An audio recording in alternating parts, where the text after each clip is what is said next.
제가 비유 하나를 들므로 설교를 시작하려고 합니다. 어느 자매가 있습니다. 근데 그 자매는 얼굴이 좀 반반해요. 좀 이쁘다고 듣는 자매입니다. 근데 나이가 30에 넘어서 좀 나이가 있어요. 그런데 이제 문제는 뭐냐면 성격이 괴팍합니다. 그리고 신앙생활도 하는 둥 마는 둥 합니다.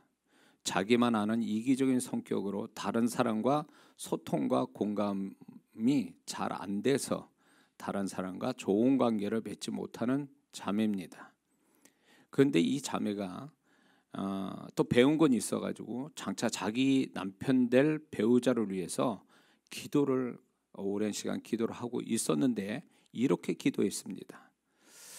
하나님, 나에게 남편을 주실 때 성격 좋고 신앙 좋고 남을 배려할 줄도 알고 희생할 줄도 알고 나만 사랑해 주는 꼭 그런 남자를 만나서 결혼하게 해 주세요라고 이 기도를 언제나 늘 기도했다라는 것입니다. 이 자매의 기도가 응답이 될까요, 안 될까요? 어떤 목사의 시각으로 볼 때 이 자매는 기도 응답 못 받습니다. 왜 그런지 이유로 좀 제가 들고 얘기를 하겠습니다. 첫 번째, 이 자매의 기도 내용만큼의 배우자를 만나려면 자기 자신도 그만큼 준비해야 되는데 준비된 어떤 모습을 가지고 있어야 되는데 준비할 생각이 없다라는 것입니다. 얘기했죠. 아까 처음에 성격이 어땠는지 그런 걸 기도로 계속했지만 그 남자를 만날 만하게 자기를 어떤 그런 남자 만날 만한 내면을 가지지 못했다라는 겁니다. 그렇게 되면 어쩌다 그런 남자를 만날 수는 있을지 몰라도 그 남자가 그 자매에게 관심은 없을 겁니다. 왜냐하면 기도 내용에 그런 남자가 바보 아닌 이상 결코 그런 성격을 가진 자매를 좋아할 수 없기 때문에 그렇습니다. 유유상종이라는 말이 있죠. 같은 모습, 같은 수준의 사람끼리 좋아하게 돼 있습니다. 그래서 이 자매가 자기 이상의 좋은 남자를 만나게 해달라고 기도해서 그런 사람이 눈앞에 등장해도 결국 그 자매는 그 남자를 사귈 수가 없는 거죠. 왜?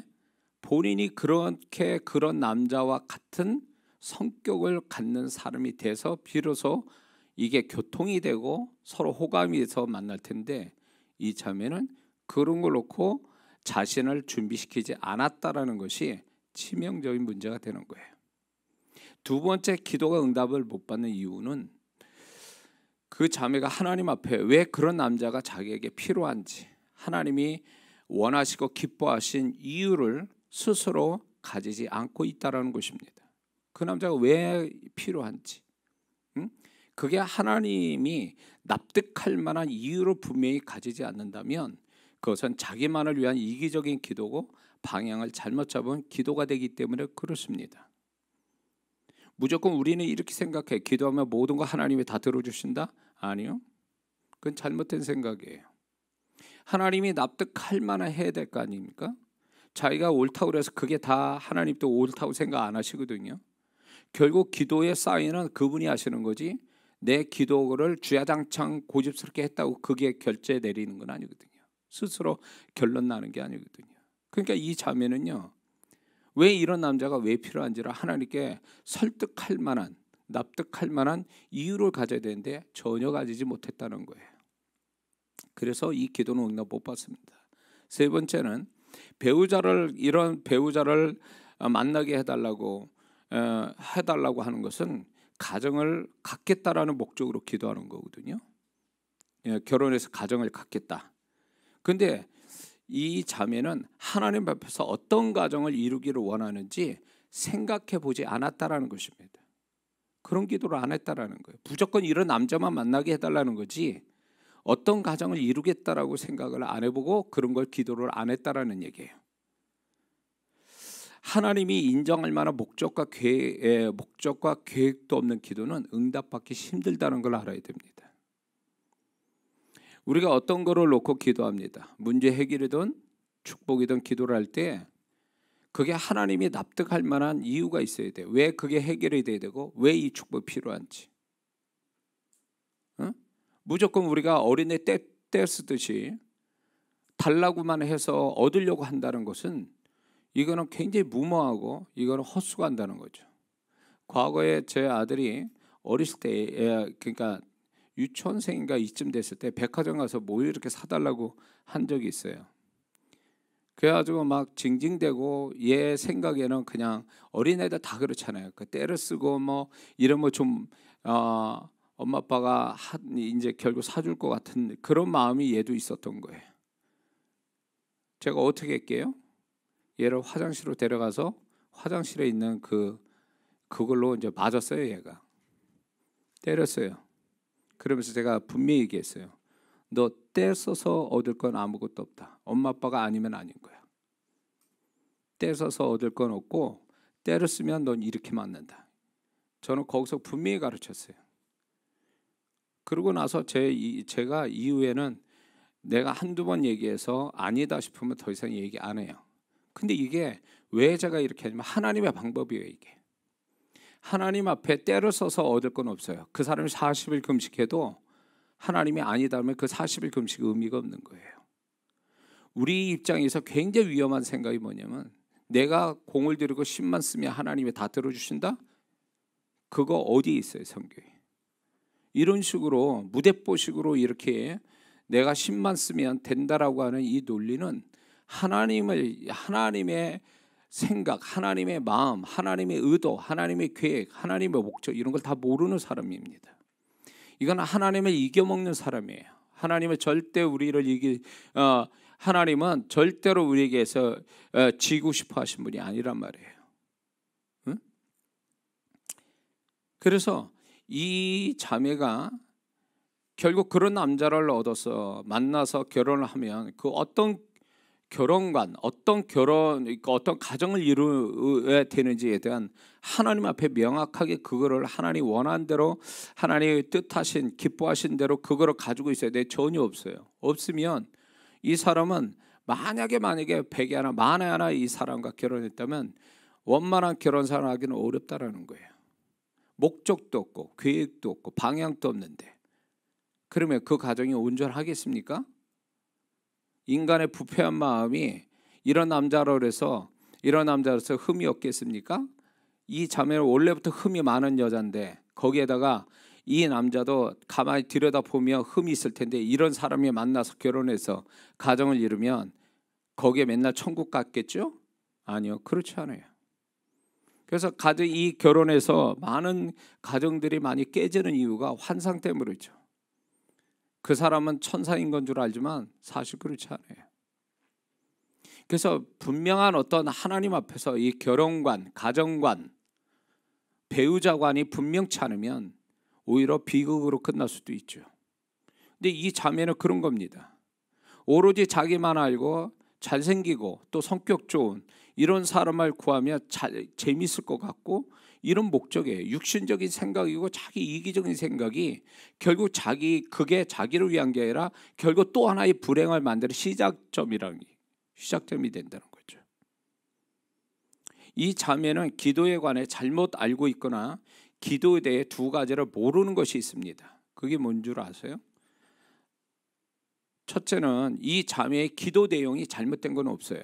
분명히 기도 내용은 잘못된 게 없어요. 그러나 기도란 자기 원하는 것을 고집스럽게 구해서 하나님께 얻어내는 수단이 아니고 자기 이기적인 목적만을 위해 구하는 것이 기도가 아니라는 걸 이 자매는 모르고 있는 겁니다. 그냥 어떻게든지 자기가 편한 대로 원하는 대로만 구하면 다 되는 줄 알고 있는 이 기도의 개념이 잘못됐다는 거죠. 기도는 하나님이 자기를 향하신 뜻을 알고 그것을 믿음으로 구해서 이루어지게 하는 하나님을 향한 기도 사역이라는 것을 모르고 있다는 것입니다. 내가 왜 이 문제가 해결돼야 되고 왜 내가 축복을 받아야 되는지에 대한 이것이 하나님의 뜻하고 합당한가를 기도 속에서 발견돼서 하나님이 원하는 방향으로 기도하고 또 그것이 이루어져서 하나님께 영광이 되게 하는 이게 무조건 하나님 앞에 영광이 먼저 된 다음에 그게 그 다음에 자신의 축복이 와야 되는 게 기도인데 이걸 거꾸로 알고 있다는 거죠. 하나님이 영광을 얻고 오직 그 기도는 내 것을 얻기 위한 수단으로서만 알고 있고, 하나님은 하나의 존재, 어떤 인격적인 하나님이 아니라 나의 문제를 해결하는 해결사의 어떤 능력의 하나님만 인식하고 있는 것은 절대 기도 개념이 아니라는 걸 이 자매는 모르고 있는 겁니다. 두 번째, 이 자매가 모르는 건 이겁니다. 좋은 배우자를 위해서 계속 기도를 하게 되면 하나님이 그런 배우자를 만날 만하게 자기 자신을 또한 준비시키신다는 걸 모르고 있는 겁니다. 그래서 기도 속에서 그 자매의 존재와 신앙을 고쳐서 결국 그런 남자를 만날 만하게 기도로 통해서 이 자매를 깨닫게 하고 회개케도 하고 고쳐주시기도 하고, 이렇게 함으로 인해서 정말 좋은 남자를 만나도록 기도를 통해서 하나님이 역사한다는 걸 모르거나 경험하지 못했다는 얘기입니다. 자, 어떤 문제를 오래 길게 했다고 생각해 보세요. 문제 해결을 위한 어떤 하나님의 어떤 바라던 축복을 이렇게 길게 기도했다는 게 뭔지 아세요?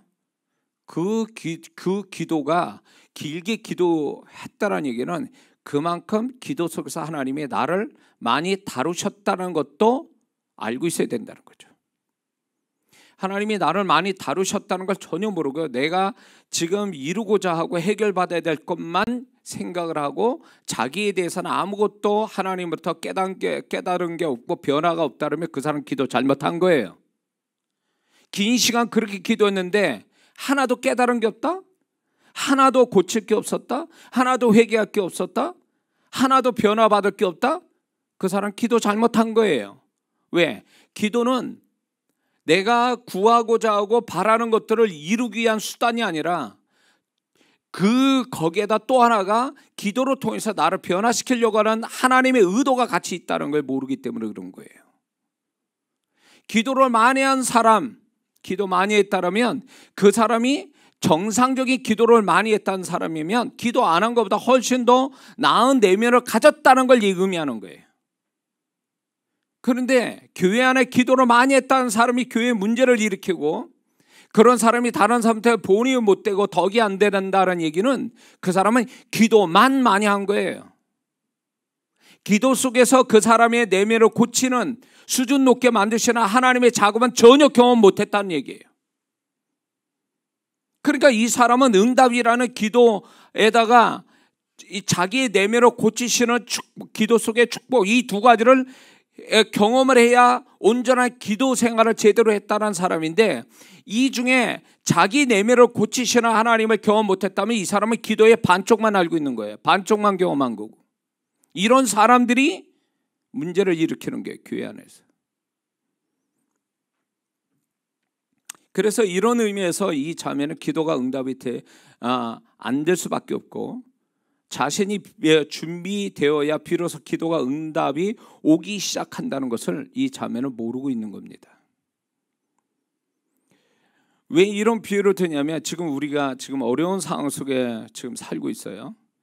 그래서 각자 자신이 만난 문제들이 많죠. 그 문제가 해결되고 또 이루어지기를 바라는 축복을 경험하기 위해서 우리는 지금 신앙사랍니다. 하나님을 의지하고 신앙사래요. 근데 문제 해결과 바라던 축복을 경험하려면 무엇보다도 먼저 자기 자신이 준비되어야 하는데, 무엇을 준비해야 하는지를 우리가 이때 한번 생각해 보기 위해서 지금 비유로 얘기를 하고 있는 겁니다. 우리 문제의 해결이 되고 어떤 바라던 축복이 이루어지려면 기본적으로 신앙생활, 즉 교회 생활이 성실하게 먼저 돼야 된다는 것입니다. 교회 생활을 안 한다? 이 사람은 무엇을 얘기하면요, 비유를 들면요, 건물을 지려고 하는데 자재가 없어요. 이거 똑같은 상황이에요. 자재가 없는데 무슨 건물을 짓습니까?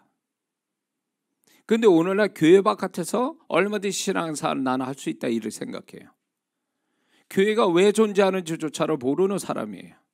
그리고 교회 생활이 안 되면 그 사람은 하나님의 축복의 그 은혜와 축복이 끊어진 사람이라는 걸 모르고 있어요.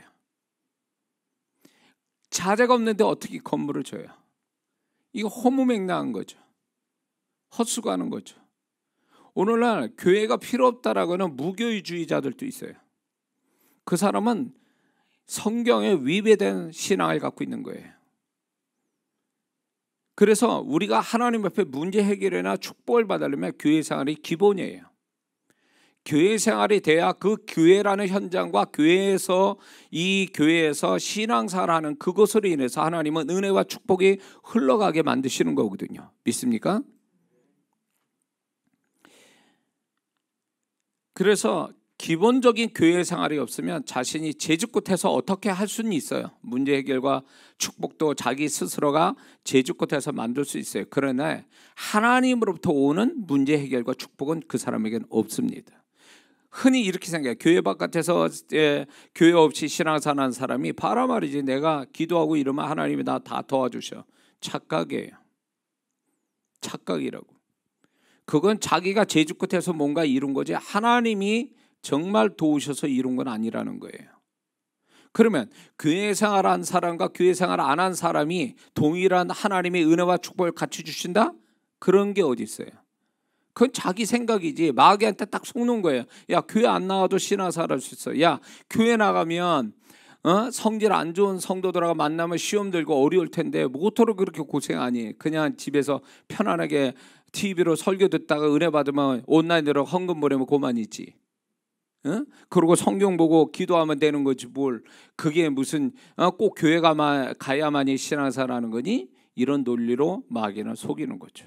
정말 그럴까요? 그 사람은 시간이 오랜 지난 다음에 그게 아니라고 할 때는 이미 많은 시간을 가고 많은 축복을 놓친 다음에 그 생각이 올 겁니다. 교회가 필요 없다는 것은 사단의 속임수예요. 교회는 우리가 만들었습니까? 예수님이 만드시고 성령이 만드신 거예요. 근데 그거를 자기가 어떤 해석으로 지금 상황들이 이러니까 교회가 없다라고 생각해, 교회 필요 없다라고 하는 것은 위험한 발상이라는 거죠. 사단에게 동조하는 거예요. 그 생각을. 교회 없이 어떤 신앙생활 어떻게 존재해요? 교회가 없다는 거, 교회 없이 한다는 거, 혼자 신앙생활 한다는 건데, 혼자 할 것 같으면 뭐토록 교회를 주십니까? 교회의 목적이 뭔데? 연합이 본질인데, 그 교회에서 주님을 경험하는 건데, 이게 하나도 없는데 무슨 교회 생활이에요? 교회가 없는데 무슨 이런 게 경험이 오겠습니까? 속지 마세요. 죽으나 사나 우리가 교회 안에 다 흠이 있어요. 목사로부터. 그런 속에 연단도 받고 훈련도 되고, 그러면서 더 한층 더 주님의 손길을 경험하고, 그러면서 또 연합을 하고, 이런 게 교회 생활이지 천사가 모인 교회가 아니거든요, 다들. 그래서 우리가 서로 인격적으로 조심스러워하고 존중하고, 성경에 계속 바울에서 바울 서신에 50번 이상이 서로라는 단어가 나온다라는 거예요. 이 서로라는 단어가 교회의 본질이에요. 이 서로라는 단어를 통해서 연합시키는 것이, 이 연합이 결국은 한 사람이 못하는 거를 연합을 통해서 그걸 다 이루어내게 하는, 그 이상의 능력을 발휘하게 만드는 연합의 비밀이 교회 안에 있단 말이에요. 그럼 이런 걸 또 모르고 그냥 자기 멋대로 생각해서 교회 생활 안 해도 된다라고 하는 것은 굉장히 위험한 생각입니다. 나는 교회 바깥에 그렇게 신앙하는 사람들 가끔 가다 보면요, 신앙이 엉망이에요. 엉망이라고. 기본 체제도 안 돼. 신앙이 어떤 시스템도 되어 있지 않고, 생각도 본인이 어떤 다른 성도들하고 견줘서 자기 생각을 고치고, 신앙의 수준도 올리고, 자기 신앙의 수준도, 신앙의 모습도 고치고 이래야 되는데, 어디 비교할 대상이 없어 놓으니까 자기가 전부인 줄 알아요. 자기가 제일 잘하는 줄 알고 있고. 근데 목사의 눈으로 보면 이미 비뚤어져 있고 잘못되어 있고, 하나님이 축복받지 못할 교회 어떤 신앙을 갖고 있고 내면을 갖고 있는 게 보인단 말이에요.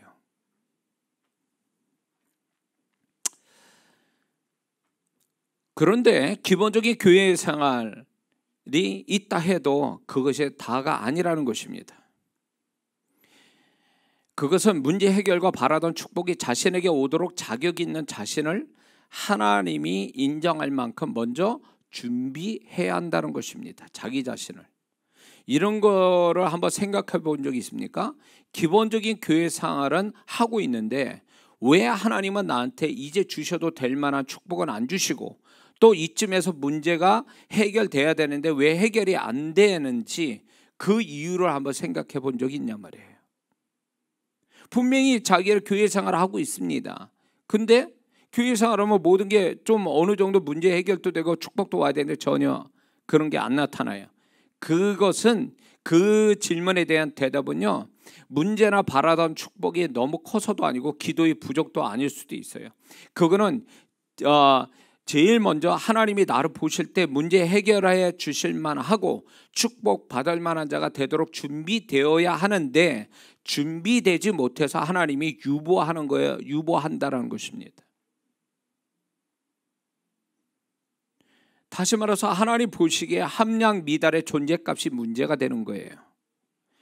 우리는 신앙 행위만 있으면 다 되는 줄 아는 구약식 사고방식을 우리도 모르게 가지고 있어요. 이 정도 행위를 가지면, 기도라는 행위, 예배라는 행위, 어떤 거 봉사라는 행위를 가지고 있으면 모든 게 다 하나님은 이걸 가지고 우리를 축복하고 문제 해결하실 거야. 이게 구약적 사고방식이에요. 그런데 분명한 것은 그게 아니라는 거예요. 뭐냐면 하나님은 신앙 행위와 그 사람의 존재값도 같이 계산하신다는 거예요. 응? 그 사람의 신앙 행위 플러스 존재값이에요. 이걸 하나로 보신다는 거예요. 이거를. 근데 우리는 나의 존재값은 빼놓고 신앙 행위만 가지고 하나님께 명함을 드리려고 하는 이것은 이미 구시대적 발상이라는 거예요. 하나님이 왜 가인의 제사는 안 받으시고 아벨의 제사는 받으셨을까요? 재물 때문이 아니라 가인의 존재가 문제가 됐기 때문에 그래요. 가인은 자신의 존재가 하나님이 받으실 만한 준비가 되어 있지 않는 채 제사를 드린 것이고, 아벨은 그의 존재가 하나님이 받으실 만한 받으실 만한 존재가 돼서 제사를 드린 거예요. 그래서 성경은 분명히 창세기에 보면은 가인과 그 재물, 아벨과 그 재물 이렇게 얘기해요. 무슨 얘기예요? 소속이 있다예요, 재물이. 근데 하나님은 재물만 받으시는 게 아니라 그 존재도 함께 흠양하고 있었다라는 거예요. 이게 최초의 제사의 어떤 모습을 보여주고 있는 거죠. 그래서 우리가 하나님이 받으실 만하고 축복할 만한 것은 행위 플러스 존재값이에요. 행위와 존재값이 같이 하나님이 인정할 만할 때에 받으시고 축복하신다라는 거예요. 근데 우리는 그런 존재에 대해서는 나의 존재라는 건 빼놓고 내가 하고 있는 몸만 가지고 어떤 걸 가지고 하나님 앞에 뭔가 이렇게 명함을 내민다는 것은 결코 하나님의 어떤 원하시는 태도가 아니라는 것입니다. 하나님은 그 사람의 영적 행위와 존재를 묶어서 보신다는 겁니다. 그래서 존재값이 낮아서 하나님이 받으실 수 없는 자라면 그의 행위도 무의미하게 된다는 것입니다. 마태복음 7장 22절에 그날의 선자, 우리가 주님 앞에 얘기합니다. 그날에 우리가 길에 선자 노릇하고 또 귀신도 쫓고 권능을 행하지 않았습니까? 그러니까 주님이 내가 도무지 너를 알지 못했다. 왜 그럴까요? 불법을 행한 자들, 존재가 주님 앞에 합당치 않으니까. 그들이 한 것은, 선지자와 귀신 쫓고 권능을 행한 것은 정당하고 확실한 영적인 행위지만 그거를 인정 못 받는 거죠. 존재가 인정 못 받으니까 그의 행위도 인정 못 받아요. 정당한 행위도. 이게 하나님의 시각이에요. 근데 우리는 어떻게 합니까? 나는 괜찮아. 내가 뭔 짓을 해도 괜찮아. 헌금하면 되고 봉사하면 되는 거야. 그러면 하나님이 이걸 날 쳐주실 거야. 이게 어디서 그 신앙이 나왔냐는 거예요. 성경은 그렇게 얘기 안 하시거든요. 하나님은 그렇게 얘기 안 하세요. 근데 우리끼리 나를 피해가는 거죠. 내가 문제가 있음에도 불구하고 자기 문제를 직면해서 문제를 고쳐가는 게 아니라 나는 빼놓고 내가 한 행위만 가지고 하나님 앞에 그걸 보이면서 나를 가리고 내가 한 행위를 가지고 하나님 앞에 인정받으려고 하는 것은 눈 가리고 아웅하는 거죠. 하나님 그렇게 안 하세요. 그래서 왜 내가 이쯤 돼서 축복받아야 되고 이쯤에서 해결돼야 되는데 왜 안 되는가에 결정적인 어떤 답은 뭐냐면, 내가 그렇게 할 만한 행위는 있는데 그거를 하나님이 해결해 주시고 축복할 만한 존재가 아직 안 됐다라는 거예요. 존재값의 함량 미달이에요. 근데 목사님은 성도를 격려하기 위해서 아우 잘하십니다. 그건 인간적인 목사님의 격려고요. 하나님이 시간 그렇게 안 보신다는 거예요. 그러니까 이것에 목사님 이렇게 위로해 주 이런 거에 대해서 이런 거에 그게 전부인 줄 아는데, 목사님은 어차피 성도들을 인간적으로 대해야 될 상황도 있으니까 칭찬을 하고 이러는 거지, 그게 실제적으로 하나님이 그렇게 하시는 것도 아니에요. 그것도 모르고 그냥 본인이 그렇게만 하면 하나님이 다 받으신 줄 알아요. 같은 헌신했는데 축복이 다른 이유 중에 축복이 각각 달라요. 같은 헌신했는데 왜 그럴까요? 그 이유 중에 하나가 뭐냐면 존재값이 달라서 그래요. 하는 사람들이. 한 사람은 존재값이 100이라고 치세요. 한 사람은 존재값이 50이에요. 그러면 같은 행위를 했는데 존재값이 100인 사람과 존재값이 50인 사람이 같은 헌신에서도 같은 축복이 나올 것 같습니까? 안 그래요. 왜? 존재값이 다르기 때문에 그런 거예요.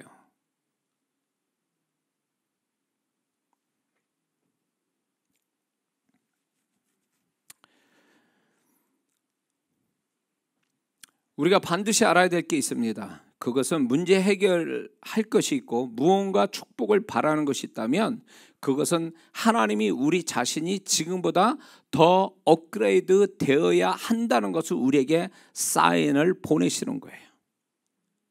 우리가 뭔가 문제 해결이 되고 축복이 있다라는 그것이 일어난다면 이렇게 들어야 돼요. 너 그거 해결받고 축복받으려면 그전보다 더 나은 존재값이 돼야 돼. 더 업그레이드 해야 돼. 이거를 사인으로 보내신 거라 그 얘기예요. 근데 이거는 모르고 이거는 아예 제껴놓고 이걸 모른 채 하고 그냥 문제 해결과 축복만을 바라고 있다면 그 사람은 아마 유보되거나 아니면 아예 응답도 안 될 수도 있어요. 왜? 자격이 안 되는데 어떻게? 행위는 그런데 존재 자체가 자격이 안 되는데 어떻게 하냐 말이에요. 존재 자체가 자격이 안 되는데. 응?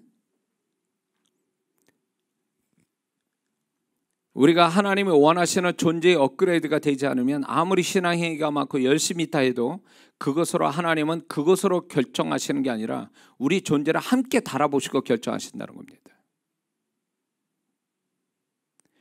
근데 문제 해결과 그 사람이 바라던 축복을 하나님이 주시려고 작정한다면 반드시 뭐를 하냐면 행위를 갖게 만드실 뿐만 아니라 그 사람의 내면이 더 나은 내면을 가지고 이 문제 해결과 축복을 받게끔 내면의 어떤 그 문제점을 발견하게 하고 위기의식과 문제의식을 자꾸 넣어주고 회개할 거를 찾게 만드시고 이런 작업을 동시에 같이 가신다는 걸 알아야 되는데 이거를 모른 채 그냥 내가 모르든지 아니면 알면서 제껴놓고 얘기하던가 하니까 이게 안 되는 거예요.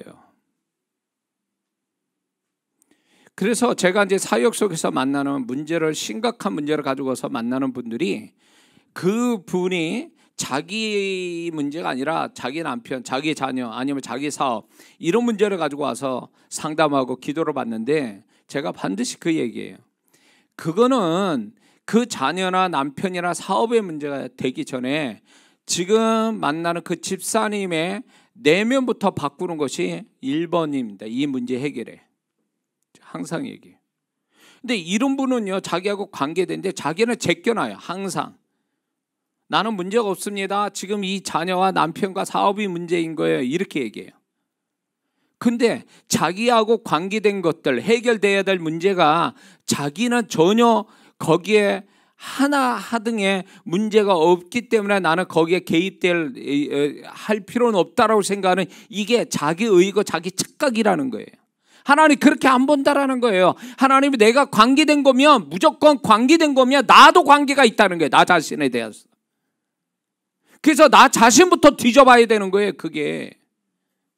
나하고 일단 관계된 거는 내가 그것이 그것만의 문제가 아니라는 거예요. 나하고도 문제가 있다는 거예요. 나라는 존재하고도요. 우리 신앙은 불교처럼 공덕만 쌓는 행위 공돈만 쌓는 그런 행위만 가지고 복을 받는 형태가 아니라 행위와 존재값이 같이 하나님께 인정받아야 한다는 것입니다. 이게 우리 신앙이에요. 그러므로 신앙 행위는 있다 해도 존재로서 준비되지 않으면 준비될 때까지 문제 해결과 바라던 축복의 실상은 더 시간이 더 가야 된다는 것입니다. 오늘 이 본문은 우리가 다 아는 본문이에요. 그런데 이 주님의 비유는 여러 가지 은혜스럽고 영적인 해석들이 있습니다. 그러나 저는 오늘 이 설교 주제에 맞게 아주 쉽게 단순하게 해석을 하는데요. 이 본문 속에 이때 당시에 유대 풍습에는 결혼식 직전에 신랑이 밤에 신부 집에 옵니다. 그때 신랑이 오는 길목에 누가 나가냐면 그 신부 들러리들이 밤에 나가서 등불을 켜고 신랑을 맞이해요. 그리고 그 신랑을 어디로 인도하냐면 혼인 예식장, 혼인 예식 잔치가 벌어지는 곳으로 등불을 들고 인도하는 것이 이 신부 들러리가 하는 의무이자 예의예요. 그 신부 들러리의 아주 중요한 예의가 뭐냐면 등불을 켜고 있어야 된다는 거예요. 근데 오늘 이 밀어난 5 처녀는 등불이 꺼졌단 말이에요. 이거는 신부 들러리서의 자격이 미달되는 거예요. 등불이 준비돼야 되는데 등불이 준비 안 됐으니 신부 들러리서는 자격이 상실된 거예요. 그러니 등불이 꺼졌는데 어떻게 신랑을 혼인 예식장까지 인도하냔 말이에요.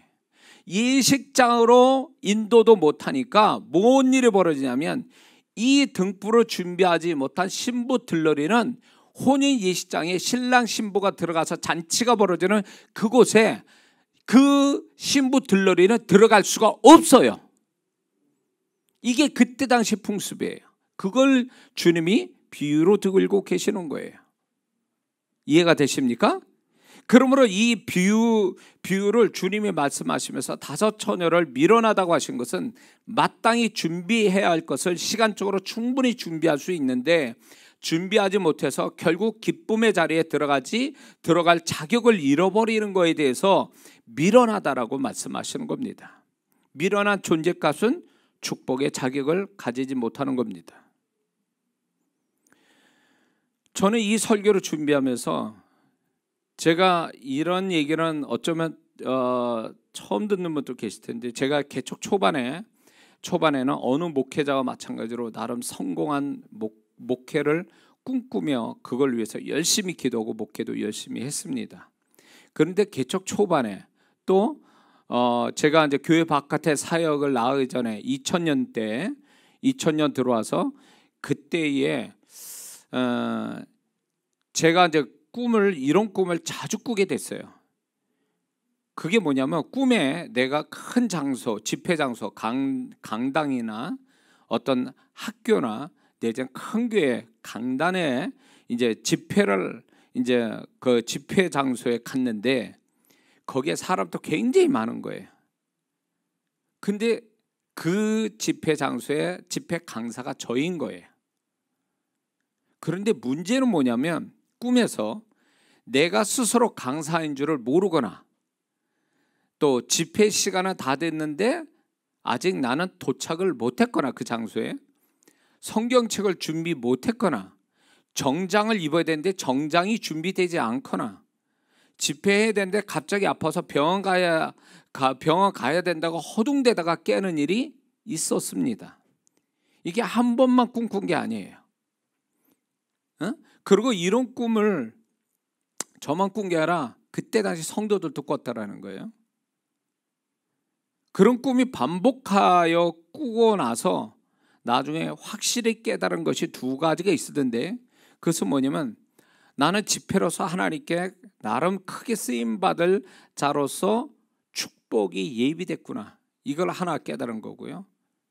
근데 2번째는 뭐냐면 2번째 깨달은 것은 그 축복을 내가 받을 만한 준비는 아직 되어 있지 않구나 라는 것을 꿈을 통해서 제가 깨달은 거예요.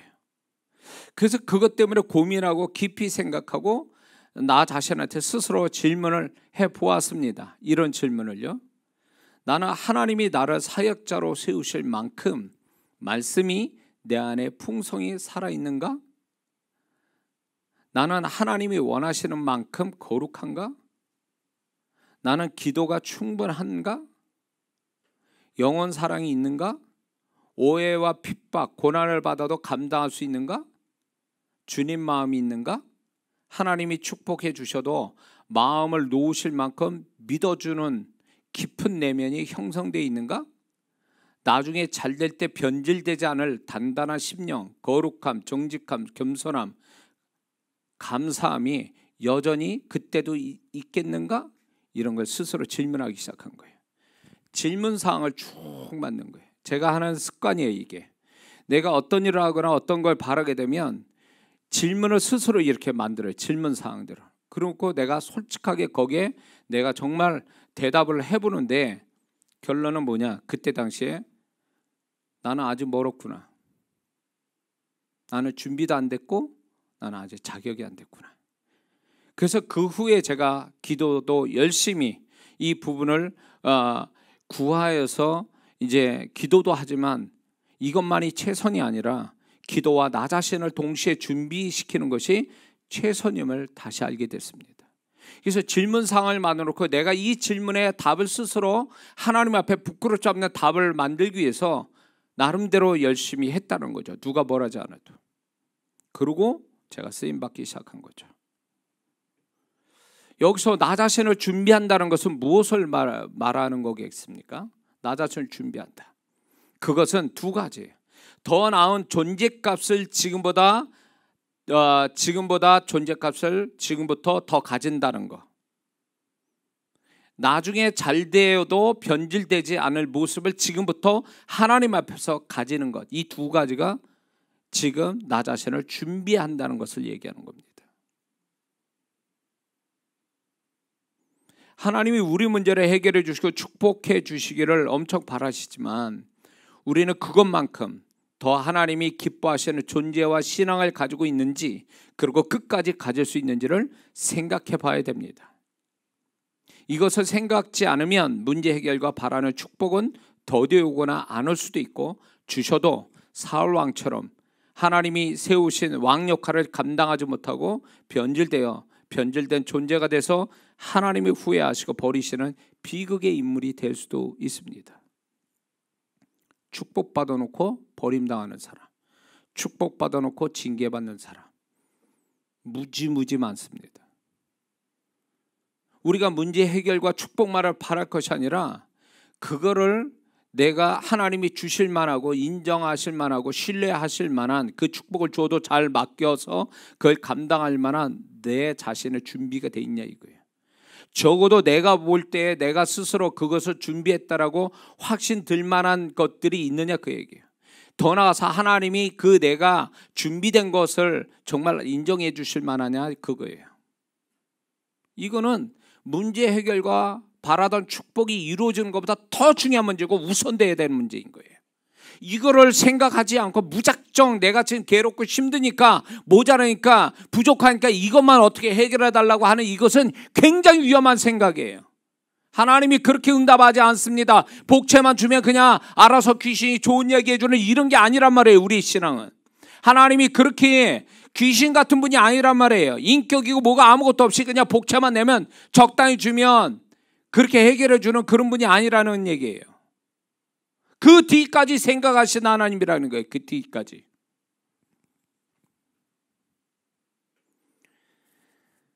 적어도 이런 태도는 하나님이 문제 해결과 축복을 주시기에는 불합격자인 어떤 태도가 있습니다. 그게 뭐냐면 습관적으로 상황 탓, 사람 탓하고 이유와 핑계가 많거나 이대로 조싸움이 하며 현실에 안주하면서 더 이상 변화를 꿈꾸지 않거나 라오디게아의 교인들처럼 이 정도면 되라고 하는 자만심으로 가득 차거나 변질되는 것을 두려워하지 않고 자신의 영적 수준이 떨어진 것을 모르거나 안다 해도 가볍게 여기거나 하나님이 주신 축복에 대한 책임을 지려는 태도보다 축복의 특권에만 관심이 있다면 이 사람은 아예 구하지 않는 게 좋습니다. 하나님이 이미 아세요. 그 심령의 중심을. 아, 얘가 이거 주면 이 짓 하겠구나. 아시는데 주실 수 있겠냐 말이에요. 이미 자식이 망하는데. 자식이 그걸 주면 자식이 망할 줄 아는데 누가 그 부모가 자식을 사랑하는 부모가 그걸 주는 순간에 그 자식이 망할 줄 아는데 그걸 주겠냐 그거예요. 그런 부모는 없거든요. 하나님도 그런 분이시거든요. 하나님은 이런 사람은 어린아이에게 칼을 맡기는 것처럼 위험하다고 생각하셔서 문제 해결과 축복을 유보하신다는 것입니다. 지금 우리는 어려운 상황 속에 살고 있습니다. 그러나 작년에 지금보다 더 나아야 합니다. 또 하나님의 도우심이 지금보다는 또 커야 됩니다. 예수 믿는 사람은 가면 갈수록 더 잘 되는 게 하나님의 뜻이기 때문에 그래요. 더 잘 되어 가려면 하나님 손길도 커야 되고 그리고 축복도 더 많아져 가야 되겠죠. 그러면 그렇게 되려면 우리 입장에서 뭐가 필요하냐면 그럴 만한 사람 되도록 나 자신을 준비시키는 거예요. 아, 얘는 괜찮아. 이렇게 해도 괜찮아. 그럴 때 얼마든지 맡길 수 있죠. 얼마든지 줄 수도 있는 거예요. 근데 부모 입장에서 얘 주면 이게 위험할 텐데 이거 잘못될 수 있는데 그렇게 불안한다면 어느 부모가 그 자식한테 주겠냔 말이에요. 하나님은 전혀 문제 없어요. 그분은 모든 게 스탠바이 다 준비되어 있어요. 곧바로 시작할 수 있을 만큼 준비가 다 돼 있어요. 5분 대기 전처럼 벌써 준비되어 있어요. 그런데 문제는 내가 준비 안 됐다라는 거예요. 내가 준비되지 않는 상태에서 계속 하나님께 달라고 한다는 것은 무마하게 떼쓰는 어린아이가 될 수 있다라는 거예요. 그래서 그런 기도를 하는 사람한테 자기 눈은 그 문제나 축복을 바라보겠지만 하나님은 그 눈을 너한테 한번 시선을 돌려보라는 거예요. 너는 어떠한가? 너는 그거 주면 너 감당할 수 있겠어? 너 그거 주면 지금보다 신앙이 더 좋아지겠어? 지금 내가 그거 주면 너 존재값이 더 좋아질 것 같니? 그럴 때 스스로 질문을 해봐야 되는 거 아니에요. 음성을 듣기 전에.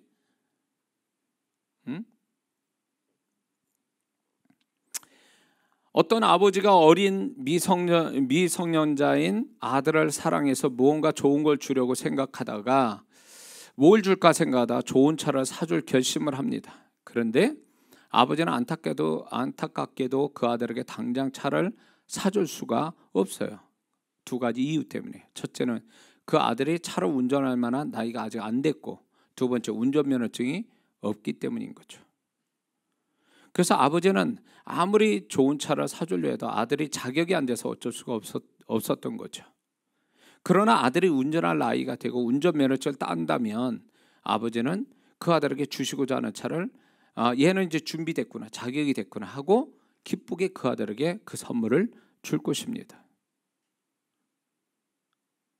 그것처럼 우리에게 하나님이 좋은 걸 우리에게 주시려 해도 존재 자체가 자격이 안 되면 자격이 준비될 때까지 유보하신다는 겁니다.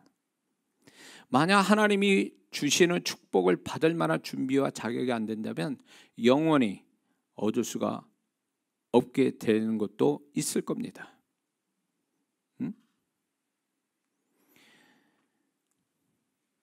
이런 사람 있어요. 내가 그런 거 안 해도 하나님이 뭐 다 주시는데 뭐 어쩌고 저쩌고 이렇게 생각하는 사람이 있어요. 그리고 자신의 축복을 얘기하는 사람들이 있는데 저는 그런 간증, 존재가 축복만큼의 준비되지 않는 걸 느끼는 그 사람이 복을 받았다고 간증하는 사람을 굉장히 위험스럽게 봅니다. 나는 그런 간증을요, 그 사람을 거짓말하고 있다라고 봐요. 왜냐하면 하나님이 하신 일이 아니라 자기가 꾸며놓고 일을 꾸며놓고 하나님이 하셨다고 하면서 자기를 드러내기 위해서 간증하는 수가 많거든요. 거짓말로.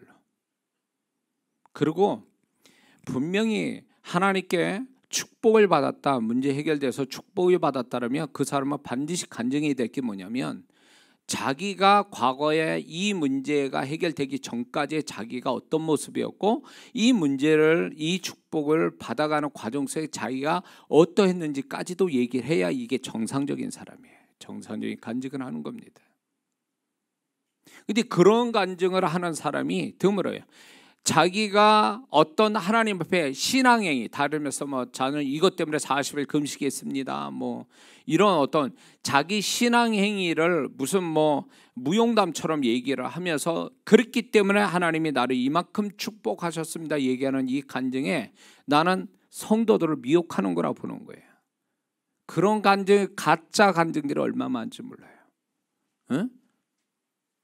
그래서 자기 결국 뭐냐, 그 간증의 핵심은요, 하나님이 아니에요. 도우신 하나님, 좋으신 하나님이 아니라 내가 어느 정도 이 정도로 해서 내가 복을 받았다라는 자기의, 자기 영광을 위해서 간증하는 거지, 그게 하나님 위해서 하는 게 아니에요. 그런 간증 속지 마세요. 그런 간증에. 간증을 정말 할 사람은요, 자기가 이 문제 때문에 이 축복을 받기 위해서 내가 이 정도 바뀌었다라는 얘기를 해야 돼. 하나님 앞에 내가 이런 걸 깨달았고 내가 이렇게 바뀌었다, 이런 걸 얘기해야 이게 하나님 영광이 되는 거예요. 믿습니까? 하나님을 너무 우습게 알아요. 하나님을 너무 귀신같이 섬기는 사람이 있어요. 귀신처럼. 이 귀신이 인격이 있습니까? 귀신을 자기에게 만족하게 해주면 뭐든지 해주는, 일시적으로 잘되게 하는 귀신의, 그것처럼 하나님이 그런 분이시냐 말이에요. 신앙생활이 우리가 행위만을 위해서 신앙생활하는 겁니까? 이 신앙생활을 결국 우리 존재값을 높이게 한, 나를, 내면을 다루어 주시기 위해서 신앙생활하게 하는 거거든요. 우선이 나의 존재값이 높아지는 게 신앙생활의 목적의 1번이란 말이에요. 그러고 나서 행위로 복받는 건 2번이고, 근데 1번과 2번이 바뀌거나 존재의 어떤 자기 존재의 변화는 아예 생각지 않고 행위만 가지고 칭찬하고 자랑하는 이 교회는 문제가 있어요. 이렇게 되면요. 그러면 그 교회는요, 항상 1등은 뭐예요? 봉사 많이 하고 헌신 많이 한 사람이 1등 아니에요? 그건 교회 잘못된 거예요. 그렇게 되면 어느 교회는, 부끄러운 얘기지만 어느 교회는 전도 1등하면 자동차 주는 그런 것도 있었어요. 뭐 금반지, 뭐 한양, 뭐 어쩌고 저쩌고. 물론 전도로 더 잘하게 해서 격려하는 건 좋은데 행위가 문제겠냐고, 행위가. 응? 그러면 이런 사람이요, 진짜 전도한다고 남의 교인까지 데려와서 전도했다고 그러는 사람이 있어요. 이렇게 해가지고. 그래 전도왕 되고 말이에요. 불법을 가지고 불법을 행해서 하나님이 영광 돌린다? 그런 게 어디 있어, 그런 게. 그리고 금반지 하나 받자고 그거 목적이 되어서 전도합니까? 그 영혼이 귀해서 그 영혼을 찾아 나서서 전도하는 게 전도지, 금반지 하나 받자고 그 영혼을 전도한다는 게 그게 목적이 바른 전도 목적이냐 말이에요. 응? 나는 이런 게 굉장히 나는 불쾌한 거예요. 하나님 앞에 이게 얼마나 하나님을 불쾌하게 만드는지 몰라요. 그 사람이 얼마나 그 내면에서 하나님이 기뻐할 내면을 가지고 움직이는가, 이게 그 사람이 별로 그렇게 큰 일이 아니더라도 그 내면 값이, 그 사람이 하고자 하는 그 동기가 하나님을 귀히 여겨서 그것 때문에 더 귀하게 여겨서 축복받는 사람이 얼마나 많은데, 그런 걸 계산 안 해요. 이 한국교회가 그런 분위기가 좀 없어졌으면 좋겠다는 생각 들어요. 행위만 가지고 그 사람을 판단하는 거, 이런 거에 있어서는 안 됩니다. 그 사람이 어떤 마음 가지고 하나님께 하는지를 알아봐야 될 거 아니에요. 그 사람이 돈 1,000원 헌금하려도 1,000원에 그 사람의 존재값이겠냐고. 이 사람이 1,000원 바쳤을 때 10만 원짜리 존재값으로 10만 원짜리 내면 가지고 얘기한다면, 헌금했다면 그 사람은 10만 원 헌금한 거예요, 그게. 근데 우리는 보이는 거 가지고 판단하기를 너무 좋아하다 보니까 하나님과 완전히 다른 신앙을 우리가 추구하고 있는지도 모르는 거죠. 그러니까 교회에서 전도 많이 하고 신앙생활 잘한다는 사람이 인격이 안 되고 기본적인 인격도 안 된 데다가 거기에다가 내면적으로 하나님이 정말 원하시는 그 내면을 못 가진 성도들이 얼마나 많은 줄 아세요? 직분이 있어도 봉사를 많이 하고, 그런데 존재값은 여전하고 그 내면 또 형편없고, 뭐의 문제겠어요? 신앙생활 잘한다는 게 뭡니까? 그 사람이 하나님이 축복하실 만하게 늘 준비되어 있는 사람, 응? 하나님이 믿어줄 만한 사람이 되는 거, 하나님이 뭘 줘도 자격이 되는 사람, 그게 돼야, 이게 존재가 하나님께 인정받아야 그 사람이 뭘 해도 다 인정받는 거지. 그런 어떤 내면의 성장을 위한 신앙생활을 꿈꿔야 되는데 우리는 그런 걸 생각 안 합니다.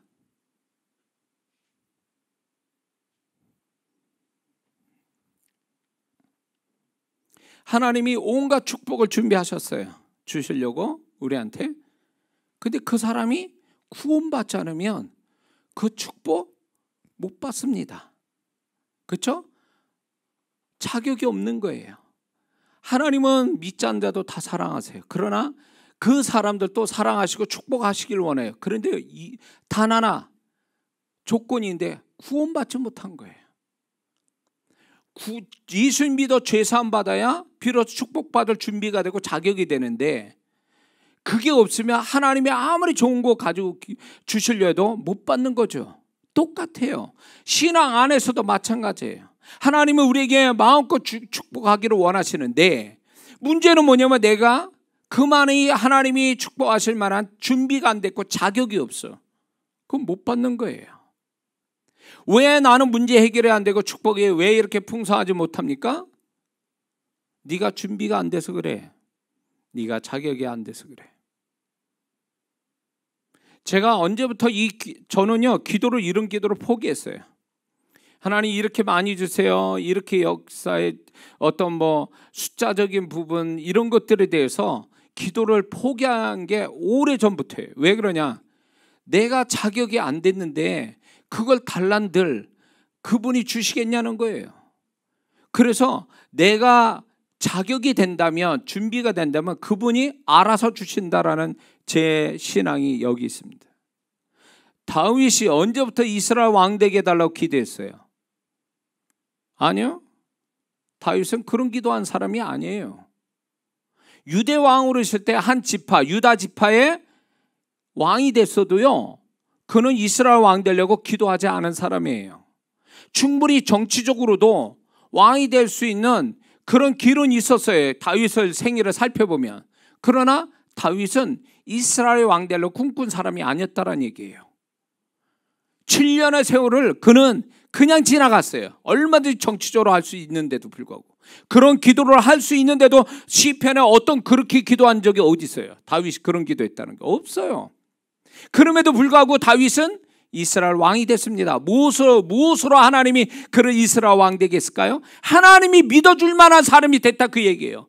그렇게 맡겨도 감당할 수 있는 사울 왕하고 다른 하나님이 축복하셔도 그걸 감당할 수 있는 존재값이 되니까 하나님이 그의 삶이 그가 노력하지 않아도 주변 상황과 사람을 통해서 이스라엘 왕 되게 하셨잖아요.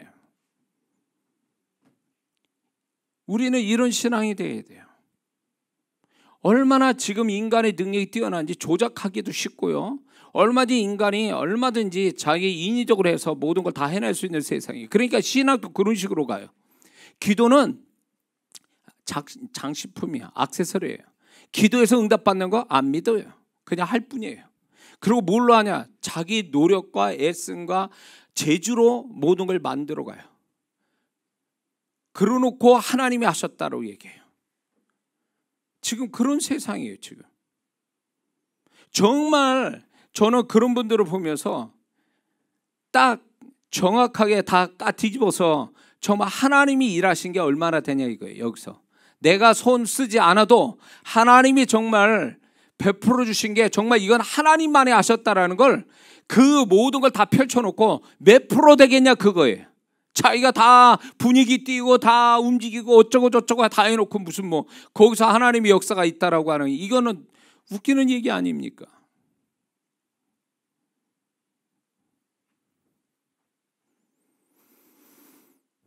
우리는 분명히 이 아침에 우리는 결단을 해야 될 게 뭔지 아세요?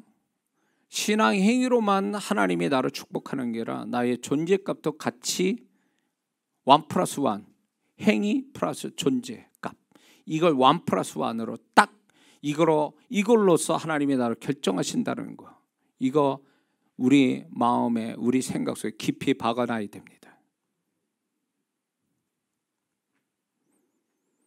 마지막으로 제가 전하는 말씀이 이거예요. 믿는 자는 문제 해결이나 바랐던 축복을 갖기를 원한다면 지금 나 자신이 자격이 되는지를 세 가지 질문을 스스로 하고 답을 내야 되는데, 이 세 가지를 질문하는 걸로 끝내겠습니다. 첫 번째 질문은 이거예요. 문제 해결이나 축복을 받을 만한 준비된 자격이 되는 존재와 신앙이 되도록 나는 무엇을 지금 준비하고 있는가?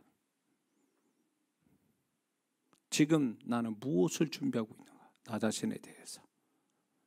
이거를 질문해야 되고, 두 번째 질문은 이거예요. 문제 해결과 축복을 주신다면 그때도 변질되지 않고 더 잘할 결단과 태도가 지금 있는가? 세 번째, 하나님이 나의 이런 준비와 자격을 가지기 위한 태도에 하나님도 인정하시고 하나님께 신뢰받을만 한가? 이 세 가지 질문을 스스로 해봐야 돼요. 이게 자신 없으면 아직 그거 오지 않습니다. 이게 하나님이 그렇다고 해서 내가 뭘 준비를 하는데 거창하게 완벽한 준비를 원하시는 게 아니에요. 성령께서는 분명히 야, 이 문제 해결과 이 축복에 관한 한 너는 이것만큼을 준비하고 있어야 돼. 너 이것만큼의 자격을 갖추고 있어야 돼. 이런 것들이 있다라는 거예요. 예를 들면 어떤 사람은 너 이 축복과 이걸 해결해서 너 그거 내가 굉장히 안 좋아하는 습관, 그 안 좋아하는 그 죄, 안 좋은 행위를 갖고 있는 거 버려야 돼. 이거 그걸 버려야 내가 너를 마음껏 축복할 수.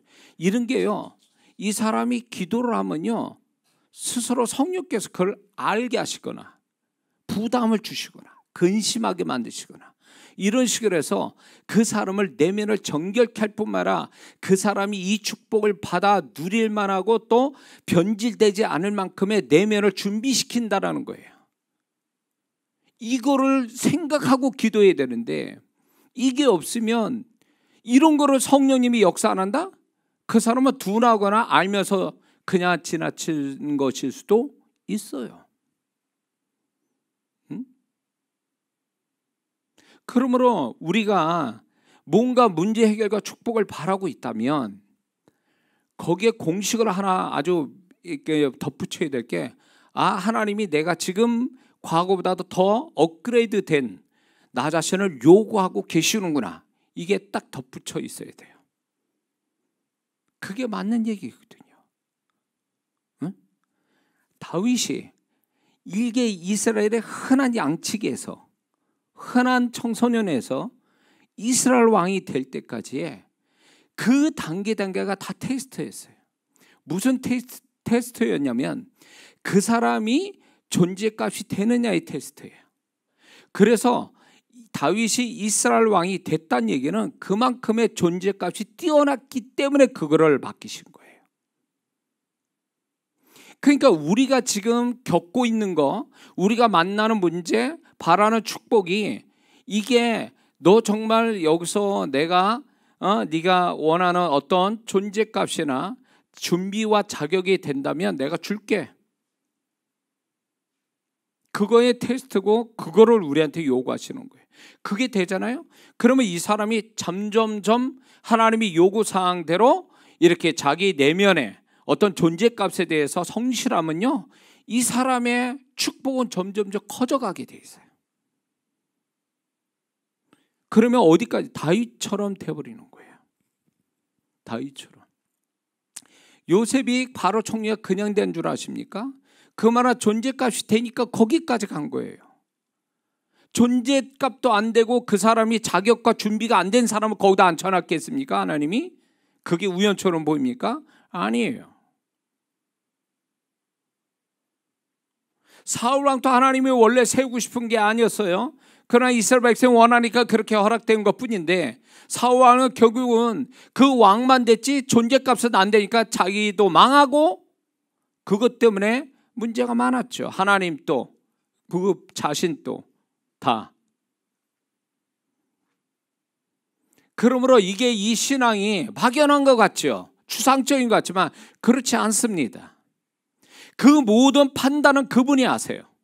우리가 적어도 문제 해결과 축복을 받기 위해서 하나님은요, 이 사람이 문제가 100개나 있어요.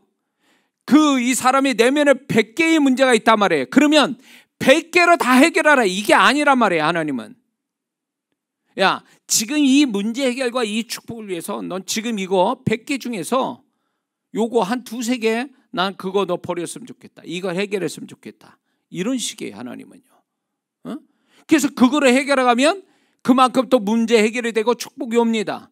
그러면 그 다음에 또 어떤 문제와 축복을 구하는 게 있으면, 야, 너 이거 해결했으면 좋겠다, 이렇게 해서 자꾸 나를 버리고 나의 존재값을 높여가고, 이럴 때마다 하나님이 내가 계획하지 않고 내가 정말로 내가 수고하지 않아도 주시는 그 축복에 계속 그쪽으로 흘러가게 하신다는 거죠.